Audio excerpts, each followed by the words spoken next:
the year 1161, inside the holy city of Jerusalem, a royal child was born. His name was Baldwin, son of King Amalric I, ruler of the kingdom of Jerusalem. At the time of his birth, Jerusalem was surrounded by enemies. War was constant. The future of the Crusader kingdom was uncertain. No one knew that this fragile child would one day become one of Jerusalem's greatest defenders. During his first 5 years, Baldwin lived a protected life inside the royal palace. He was raised among priests, knights, and nobles, surrounded by religious teachings and royal discipline. Trained early in reading, faith, and royal manners. Physically, he appeared healthy and strong. Emotionally, he was calm, observant, and unusually mature for his age. Nothing yet showed the tragedy that awaited him. Between the ages of 5 and 10, Baldwin's education became more serious. He was trained in history, religion, and leadership, learned about war and the duty of a king, studied under the famous historian and Bishop William of Tyre. During combat training, something strange was noticed. Baldwin did not feel pain. Burns, cuts, and injuries caused little reaction. At first it was ignored, but the signs grew clearer. By the age of 9, physicians confirmed the truth. Baldwin had leprosy, an incurable disease. This moment changed everything.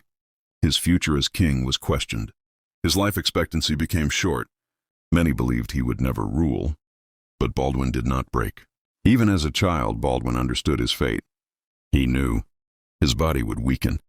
His life would be short. His kingdom would need strength. Instead of fear, he chose discipline and courage.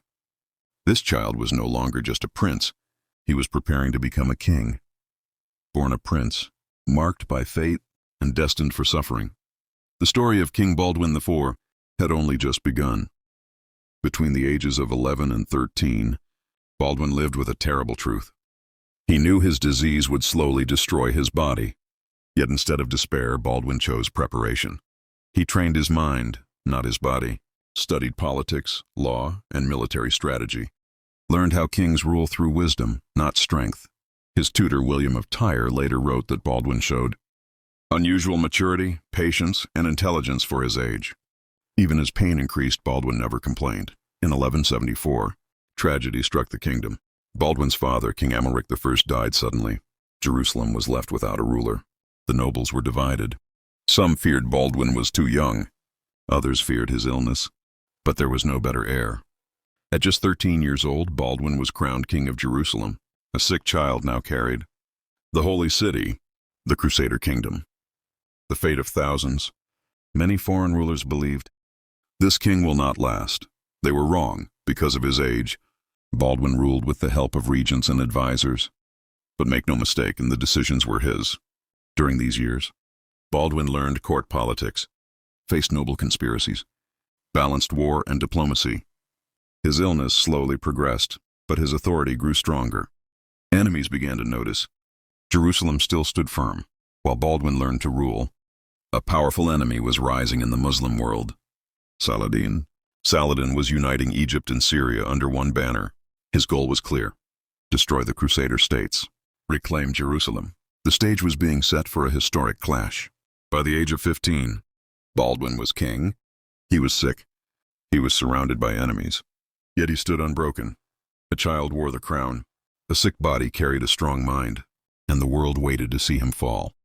By the age of 16, Baldwin's illness had clearly worsened. His hands were damaged, his body weakened, and pain followed him every day. Yet when danger approached Jerusalem, Baldwin made a shocking decision. He would lead his army himself. At this time, a powerful Muslim leader was marching toward the Crusader lands. Saladin. Saladin commanded a massive army.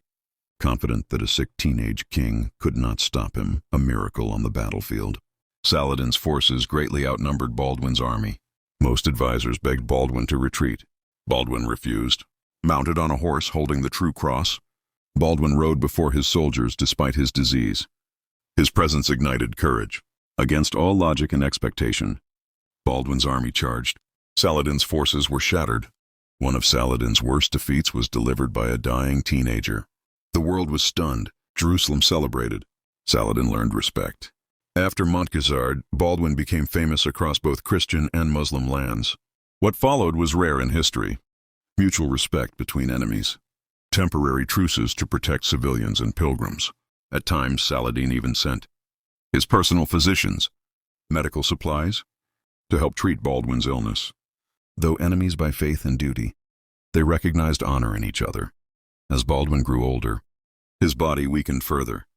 Partial blindness, severe nerve damage, difficulty walking. But his mind remained sharp. He ruled through strategy, diplomacy, careful alliances. He prevented reckless wars and controlled ambitious nobles who threatened Jerusalem from within. By the age of 20, Baldwin understood the truth. His greatest enemy was no longer Saladin, it was time. Yet he did not surrender. He focused on strengthening Jerusalem's defenses, choosing capable commanders, preparing the kingdom for a future without him. Every decision was made with one goal: protect Jerusalem for as long as possible.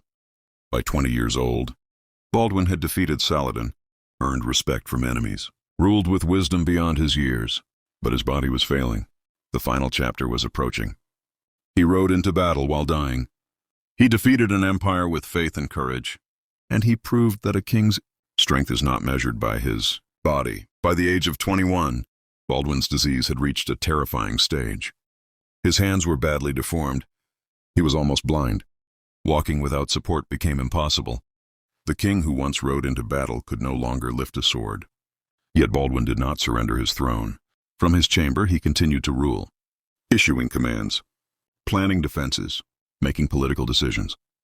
His body was failing, but his mind ruled like iron. Even while severely disabled, Baldwin remained at war with Jerusalem's greatest enemy, Saladin. Saladin launched new campaigns, testing Jerusalem's strength. Baldwin responded with strategic positioning, defensive tactics, trusted commanders acting under his orders. Though he could not fight physically, every major decision still came from him. Jerusalem survived because Baldwin still lived. Baldwin knew the truth no one wanted to face. He would die young. The greatest danger was not Saladin. It was civil war after his death. To protect the kingdom, Baldwin carefully planned succession, removed dangerous nobles from power, focused on unity over personal ties. He crowned his young nephew Baldwin V as co-king. This act was not weakness. It was responsibility. By 23, Baldwin accepted his fate. He no longer feared death. He feared only one thing: Jerusalem falling after him. He spent his final months advising generals, settling disputes, preparing the kingdom for a future without him. Those who met him said he ruled with calm dignity, even while dying. In 1185, at only 24 years old, King Baldwin IV died. Jerusalem lost its strongest protector. The kingdom lost its balance. The crown passed to a child. The man who defeated Saladin, who ruled through pain, who carried a kingdom while dying, was gone. Without Baldwin, internal conflicts grew. Leadership weakened. In 1187, just 2 years later, Saladin captured Jerusalem. Many historians agree. Had Baldwin IV lived longer, Jerusalem might never have fallen.